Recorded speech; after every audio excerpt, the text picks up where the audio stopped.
the stair-stepper chart.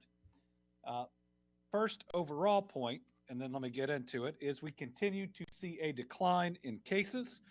It went from 2 weeks ago, 13,305 cases to 12,010. Now, some might see that and worry that the decline is slowing or even plateauing. But 2 weeks ago, we had President's Day. And so we believe that some of the cases that otherwise would have been in 2 weeks ago ended up in last week. So our anticipation is, and our hope certainly, is this next week you will continue to see a larger decline. And the reason we believe that is if you look at the positivity chart, which is not impacted as much if there are a day or days off. What we see is continued fall and steady decline in positivity rate week to week. 2 weeks ago, 9.10. As of today, 6.04%. So a steady decline in the positivity rate. And all the other charts that we'll show you, we still believe that all of the metrics for COVID are continuing to decline. We do not believe that we are at any plateau, but we will only know if we hit one when we see it over the course of a couple of weeks. But again, just like the positivity rate chart, our inpatient census in hospitals continues to decline. I think the last 7 days, we've declined by 20+% in hospitalizations due to COVID. If you look at it, we are now just below the plateau we hit between Delta and Omicron and continuing to decline. ICUs, we're seeing the same general trend, a solid downward direction. If you can go to there we go, with no indications that it is not going to continue. It is now below and much further below than on the hospitalizations, where we stopped declining in Delta and started increasing in Omicron, though we did not have as many people that Omicron put in the ICU as compared to Delta. And the same rings true with ventilators. Now there's a small tick at the bottom, but this is a daily or weekly graph. We anticipate that will continue to decline. You can even see the small ticks up multiple times on the overall decline. As you know, last week we announced that we would be moving to the new way that the CDC measures the severity of the virus within our state. So we now have up online and have had since last week the new map using the CDC's various indicators, which Dr. Stack may go over again. What you'll see is we've basically gone from all red, which were previous indicators, to a lot of yellow, some green. We haven't seen green in any form in a long time, as well as some red on here. We anticipate that a lot of this red will be yellow within the next week. Certainly, we have more red than a lot of other states that are out there, but they went through their decline a couple weeks earlier than we did and decline. And certainly our incline hit us a little bit later than some states that were out there. So what this ought to tell you is if you're in one of these red counties, really think about what you want to do on a given day, whether or not you want to wear a mask depending on the group that you might be in. And it should be about empowerment, about having a lot of information to make personal choices on how to protect yourself that could be based on factors of whether you're vaccinated, how recently you have been boosted, whether or not you have had COVID, what type of event you may go to, how many people may be there, how congregate of a setting that it is. This map is just one tool to help you with that. We still have significant numbers of National Guards helping out in hospitals, but that mission will end on March the 15th.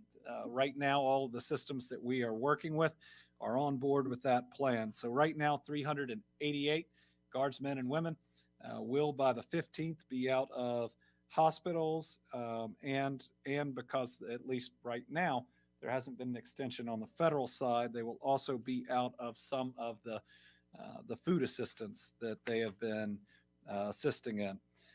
Also, the federal government announced that there are additional free at home COVID tests that people can order. Every home in the country is now able to order 4 additional at home COVID tests. They are completely free. The order process, excuse me, is the same as the original. The tests will be sent through the Postal Service, or you can order by visiting covidtests.gov.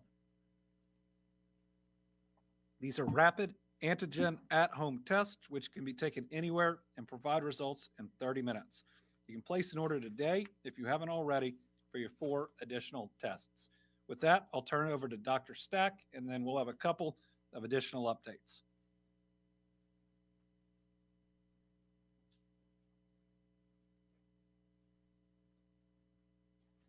Thank you, Governor. Good afternoon, Kentucky. If we could put up the map just one more time. So like the governor said, all the indicators are heading the right direction, and consistently so. There are little day-to-day blips here and there, but they're not meaningful in the grand scheme of the overall trends. I'm showing this map one more time. So this is the new CDC COVID-19 community level map. This map, we've transformed it to our typical stoplight colors. The CDC uses a different color scheme on its website.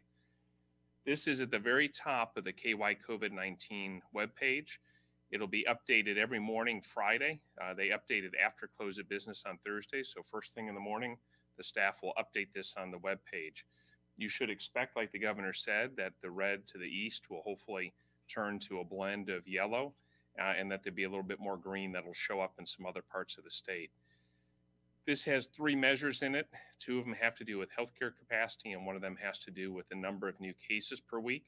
This is intended to predict the severity of the impact of the disease at the community level and healthcare capacity, but then also by extension at the individual level, because if hospitals are getting filled up with sick people, that means at the individual level, people are being exposed to more danger and risk. Right underneath that map is a table that gives you the top level recommendations for what you should do in each category of color, depending on what color your county is. I'm repeating some of this stuff because the very next morning that we had posted this, it's clear that there are a number of people out there who still look at this. We got emails and phone calls right away, and those kept coming. We put some explanatory language above the map just to point people to the CDC webpage and explain the context within which this change has occurred.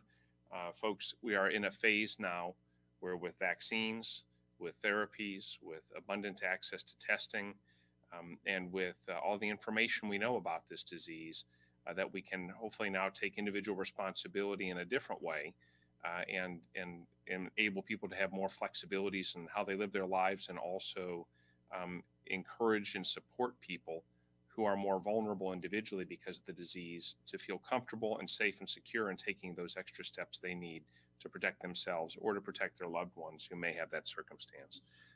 You can take that down. Thank you. The other things I just want to point out that we're changing all of the data reporting we were doing to weekly. In my discussions with other state health officials, this is clearly the prevailing trend nationwide, is to switch to a weekly reporting cadence for most of the data that we report.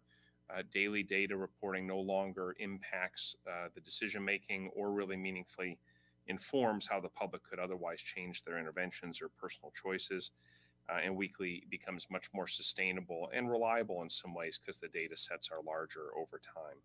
You should expect that Monday, no later than 5 o'clock in the afternoon, we will update all the reports on the webpage with weekly data sets, that go through the Sunday that happened just prior. So the work week for this is Monday through Sunday.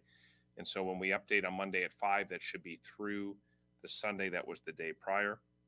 You may notice that there are people out there who look very closely. An anomaly here or there is we standardize and harmonize all these reports to a new cadence. We're working through a few of the last little kinks. The other things I'd encourage you to do is please continue to use the KY COVID-19 website as a usable resource and valuable resource for you. There's a lot of other information on there. For folks who want more of this data, there is a tab, the KDPH for the Kentucky Department of Public Health data page. If you click on that, there's interactive dashboards for the vaccine information, interactive dashboards for case numbers, race and ethnicity data, mortality data, a number of other things. We'll still post a weekly chart pack that shows some other analysis that we do and that will probably evolve over time. So that information will all be updated there. Additionally, on the webpage, you'll still find information about vaccination, both for the public and for providers. There's a KDPH guidance tab that has guidance for a whole host of different audiences: schools, public, healthcare providers, and even some things in bilingual format for signage for education. So you can look there if you have needs. We'll also have information there for as long as it remains relevant on therapeutics like monoclonal antibodies and some of the oral antivirals, where you can go and find them if they're scarce. On that point, there are plenty of monoclonals now. It is really remarkable how quickly this whole circumstance continued to evolve and change. Whereas just a few weeks ago, there was not enough. Now there's plenty of monoclonals for all the sites who are ordering them. So if you test positive, if you're feeling ill with COVID, and you meet the criteria, please go on our webpage. You'll find all 50 of the locations who are regional monoclonal locations, and you can go and be evaluated by them to have access to the medications. As far as the Merck molnupiravir oral antiviral and the Pfizer Paxlovid pills, the supplies for those will begin to increase in the weeks ahead, certainly for the Pfizer pill. And so hopefully you'll be able to have access to those should your physician or other healthcare practitioner prescribe those for you. The Merck medication is available at Walgreens, some CVS's. It's going to start showing up, I think, in Walmart's here in the very near future. And hopefully by the time we get to April, the Pfizer pill will also be available. So folks, it feels a lot like last summer.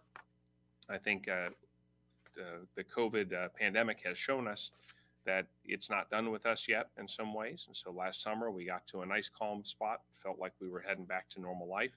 Feels very much like that now as spring dawns and we start to have some of the warmer weather. Our actions still matter. Being kind and caring for each other still makes a big difference. Supporting those people who still feel the need to wear masks and who follow the guidance that encourages them, all people, to wear masks, regardless of vaccination status or health status when you're in a red county. Folks, these are simple steps we can all take at little to no cost or inconvenience to ourselves to support each other. And I'll say, at least again, as we've said for a long time now, if you're not vaccinated, I hope you'll be open to that. We still report deaths on a regular basis of very young people who had no other reason to die at such a young age other than COVID. It may be infrequent, but it is certainly very tragic when it occurs. So folks, this is largely a vaccine preventable death and severe illness situation. And I hope folks will continue to become more receptive to getting vaccinated. And for everyone else who's already been vaccinated, you've got to stay up on your boosters. This will evolve over the months and years ahead to whatever a normal cadence is, hopefully. But for right now, we'll issue guidance when that's relevant. Please, if you've been vaccinated before and you're eligible for a booster, please get the booster. They shoot your protection way back up to the top of the chart and keep you in the best protective stage. So don't get complacent. You did the good choice in the beginning. Please keep that up and get boosted and see that through. So thank you very much. Appreciate it. So just to close out the COVID portion, again, all the trends heading in the right direction, except for vaccinations. We don't have an extra vaccination report today because the numbers have been so low over the last week. And that is across the board, even including boosters. So we do need, like Dr. Stack said, for people to continue to choose to get vaccinated for the first time, and that hasn't hit zero. So as long as we continue to have new people willing to get vaccinated, we had about 5,000 over the course of the last week, but definitely on the booster side, still a lot of opportunity for people to get better protected. Couple of other pieces of news. Today, the Education and Workforce Development Cabinet reported some very positive news about employment in Kentucky. The Cabinet Center for Statistics reported that Kentucky's annual unemployment rate for 2021 fell to 4.7%. That's lower than the national rate and a decrease of almost 2 full percentage points from 2020's 6.4% unemployment rate. Kentucky's economic recovery has been building even despite the continuing challenges from COVID-19. Last year saw employment gains across a wide variety of industries. Some of the highlights, for example, in 2021, employment in leisure and hospitality expanded by 16,000 300 positions. That's 16,300 more people working in that field. Kentucky's trade and transportation utility sector added 15,100 jobs. The state's professional and business services sector expanded by 11,500 jobs. Education and health services expanded by 7,300 jobs. Kentucky's manufacturing sector gained 6,900 jobs. The financial services sector increased by 2,700 jobs. Construction, 1,200 jobs. Other services that include repair and maintenance, personal and laundry services, and religious, civic, and professional organizations, about 1,000 jobs. In Kentucky's information sector, which includes publishing, data processing, and internet activities, grew by over 400 jobs. Remember, these are just gains in 2021. This tracks with everything else we've been seeing with an economy on fire and major corporations betting their future on our Kentucky's great workforce. Last week, we talked about the 2021 Governor's Cup rankings released by Site Selection magazine, with Kentucky again stacking up incredibly well on the national stage. We placed first in the South Central region for economic development projects per capita and third nationally. It also marked the 8th consecutive year with a top 3 placement for our state. The ranking also put a spotlight on how we are building a better Kentucky across the Commonwealth, with every region attracting jobs and investments. Of course, the blockbuster Ford and SK Innovation Blue Oval SK Battery Park in Hardin County was the number 7 project for the country in the whole year in their rankings. Northern Kentucky, Cincinnati region, we were proud of you, placed second in projects per capita for areas with a population over 1 million. Louisville ranks 7th in that category. Proud of them too. Bowling Green, E-Town, Fort Knox, and Frankfort also received recognition. Actually, I think Frankfort was first in the area for its size, as did the region surrounding Guthrie in southern Kentucky. That's where Novellus operationalized their big facility, as well as Bardstown, Danville, Paducah, Glasgow, Somerset, Madisonville, and Mount Sterling. What we love about that is that's a lot of different regions in the state getting recognized for economic development. Very exciting. Shows how this is happening all over and how prosperity can reach all parts of Kentucky. We know that Kentucky's time has arrived. Our future is now, never to be a flyover state ever again, but to be the destination. Let's make sure we make good decisions on investing in our future to keep this economic momentum going. Okay, on the next subject, over the last 12 days, the images and the stories pouring out of the Ukraine have been devastating. Waking up this morning and seeing a rocket fired against a family in an area that was designated to allow them to flee Ukraine, murdered, was hard. But those aren't the only visuals we are seeing of that. Across the world, including right here in Kentucky, people are joining together to pay tribute to the Ukraine and its people. Brittany and I want to again invite everyone across our Commonwealth to join us in lighting our homes blue and yellow in honor of Ukraine and its people. The Capitol Dome, which has been green almost the last 2 years, but this is the time and this is the cause to make the change that we have made. We will continue to alternate that color every night between blue and yellow. So let us lift the Ukraine in prayer. Let us honor their bravery and their strength and the resilience of the Ukrainian people who are experiencing the unimaginable. And I know that we are starting to see the economic repercussions and impacts of that Russian invasion in Ukraine right here in Kentucky and elsewhere in the United States, and what things like gas cost. But let's remember that stopping a dictator has always required sacrifice. And the sacrifice that we're being asked to make aren't our sons and daughters on the battlefield, but us willing to push through some difficulties in our economy. But we know what happens when we don't stop a dictator, and we have to do it right now. What we are doing can and will cripple the Russian economy and should prevent more aggression like what we are seeing right now. So compared to the Ukrainian people, we're being asked to sacrifice very little. Let's make sure to stay strong. Let's pray for them and let's continue to support the sanctions that hopefully will stop this incursion right now. Okay, we will open it up to questions. Just about 6 journalists today, including a couple right here in studio. Let's start with Al Cross. I have 2 questions for Dr. Stack. Great. That sounds good to me. I can ask you one. No, let's ask them both to him. Doctor, you said we can hopefully now take individual responsibility in a different way. I want you to elaborate on that. And also, what are the odds of a variant occurring that would be as game-changing as Delta or Omicron were? Well, thanks, Alan. So when we started this journey 2 years ago, and I suspect at some point we'll look back on this and catalog in some ways that this remarkable journey we've all been on together.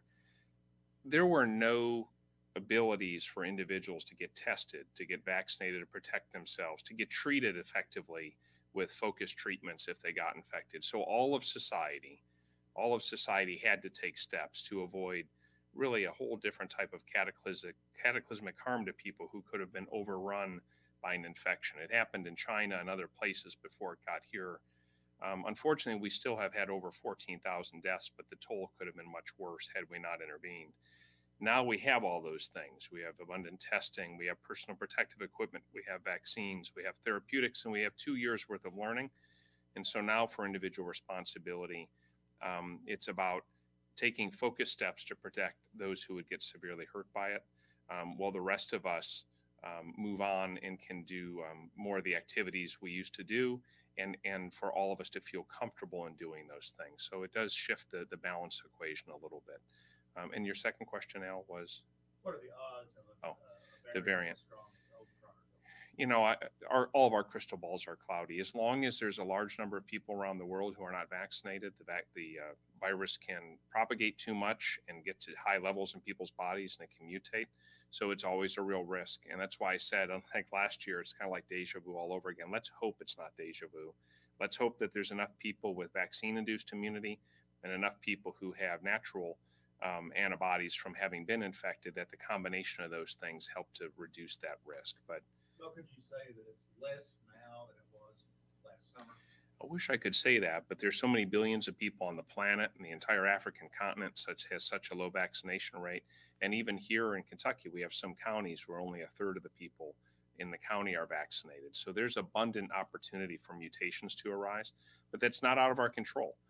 Again, if people still get vaccinated, and when we recommend these steps, we follow those, that's how we can keep this from flaring up again so badly. Yep. Christina. With the COVID cases continuing to decline and all of the other metrics, can you talk a little bit deeper about when people will see the rest of Central Kentucky change medium to low spread, especially with the changes from being daily to weekly? A lot of people are watching that. Sure. Because when this happens, they can do this. Right. So with the change to weekly testing, we line up with the CDC. The CDC is only going to change their map once a week. And now that we've taken on their metrics, it makes sense to report the same. Certainly, we think a lot more of this map will be yellow, significantly more within the next week. This is as of last Thursday evening, right, with the way that they report. So we've even had days where it should have improved between when this was posted.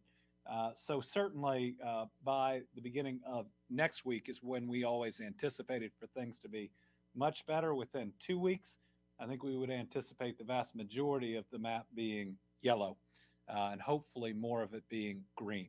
So what we've seen, because we removed orange, remember, which we had, and what we were seeing is you would move very quickly from red through orange to yellow. But it'll be a real question to see how many places move to green, right? And a lot of that, I think Dr. Stack talked about, is we'd move to green faster if we had a very high vaccination rate. We just have, I still think our vaccination rate is the fastest and one of the best in human history for the amount of time. It's just a very contagious virus. A lot of people are just, I guess, confused because, say in Fayette County, for example, we have the government traffic near Right. mandates, but then the schools are waiting. Yes.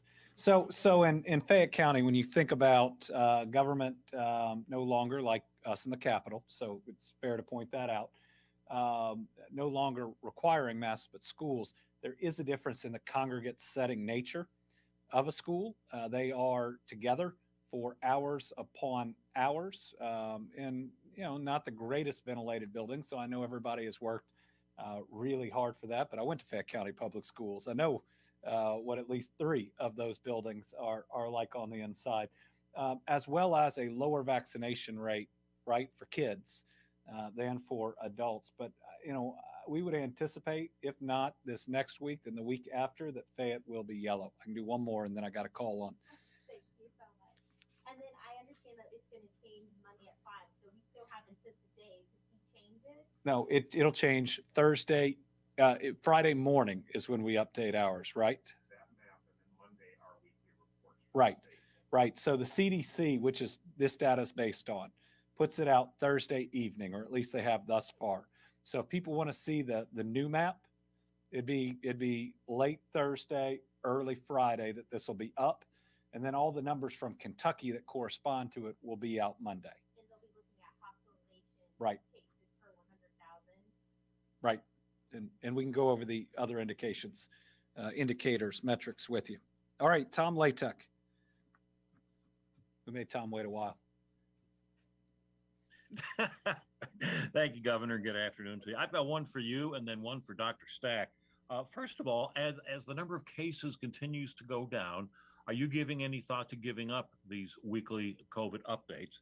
And then secondly, for Dr. Stack, on the old COVID incidence rates with the 4 colors, it told you what you had to do to qualify to be in that. Are there any specific metrics as how you get from red to yellow and then on to green? So I think I can take both of those because we have the chart, don't we, from last week about what's included. Well, I'll let Dr. Stack take the other piece. If we continue to decline at a steady rate from this week to next week, what I will say is we plan to pause this Monday press conference. But last time when I said we were going to stop it, we had another variant that flared up. So I will not say that. I will say we plan to pause it. Now we still have our Thursday Team Kentucky update, and we'll look at what's the best date for that. And the idea there is to be able to get out different pieces of news and once a week to be open to questions from the press. Okay, and Tom, here is the different indicators used for low, medium, and high, and what qualifies you in how you move from one to the other. Okay, Josh James, WUKY. Thanks, Governor. I think the Kentucky Public Pension Authority is reporting state and local pension funds have around 32 million currently invested in Russia. How concerned are you about the potential effects on Kentucky investments due to the Ukraine conflict? Well, I'm concerned if we're doing anything that supports Russia. That's where I want to start. I do not run any of those pension systems. They are run by a large group of trustees, depending on the systems that come from many different ways. It's of a concern, and I hope that they will look very closely at it. And I hope that the way they look at it will be both looking at the harm that it could cause the pension system, but more than that, with part of our patriotic duty being to take the necessary steps to stop this Russian aggression and needing to ensure that we are not doing anything that supports that country because cratering its economy, crippling its economy is a necessary step to stopping what we are seeing right now. April Rickert, WFPL. Hello, thank you very much. Do you know, looking at the 2 maps since we've recently changed, if we would see as much yellow if the state was still using the previous metrics, just to compare those? And also, what other changes could we start seeing next week other than calling off the National Guard? Thank you. So we do believe that most of the yellow would be yellow because we moved through orange so quickly. We'd have to rerun it. Dr. Stack, do you? It's on the website on the data tab. The incidence map is still published. Okay. Well, you can actually compare. Dr. Stack is saying if you look on the tabs, you can still pull up our old incident map and you can compare the two. So you will see very quickly how accurate I was about whether or not a lot of it would be yellow or if it's orange. But again, we don't believe many counties will stay orange long, either in the decline or in the incline. So as long as we are continuing to decline, certainly the weekly reporting is the direction we are going. We don't have any other state restrictions whatsoever right now as it relates to COVID. So I don't think we will see, other than trying to provide the best information, too many other changes going forward, with the exception of whether or not we see a new variant coming out. We're going to continue to make sure you have all the information out there to get treatment if you do have COVID. See, a lot of it's yellow. This is the incident rate map. All right. This is like the reverse Kenneth, when all of a sudden there are slides I haven't even asked for that come up. Okay. I'm going to quit while I'm ahead. Debbie Yetter. Hi, Governor. So with mask requirements being dropped and school boards reaching decisions, and a lot of people appear just to be done with them, what's your best advice to the public on masks these days and what to do about them? Well, let me first say a lot of our school districts fought a lot of pressure to require masks as long as they did. And I think a lot of them stayed in school days and weeks more than they otherwise would have. And I am very thankful and grateful for them doing the very best that they could. I know there were different times where I had pressure there. But I am grateful for how long they held out. Now, it's not the only thing we had going in schools, right? We had masking, we had vaccination clinics, but we also had our test to stay program, which is still going to be around and usable. I think we have spent $97 million on testing in our schools, over 1,000 schools statewide, over 1 million tests that have been provided in that program and will still be there.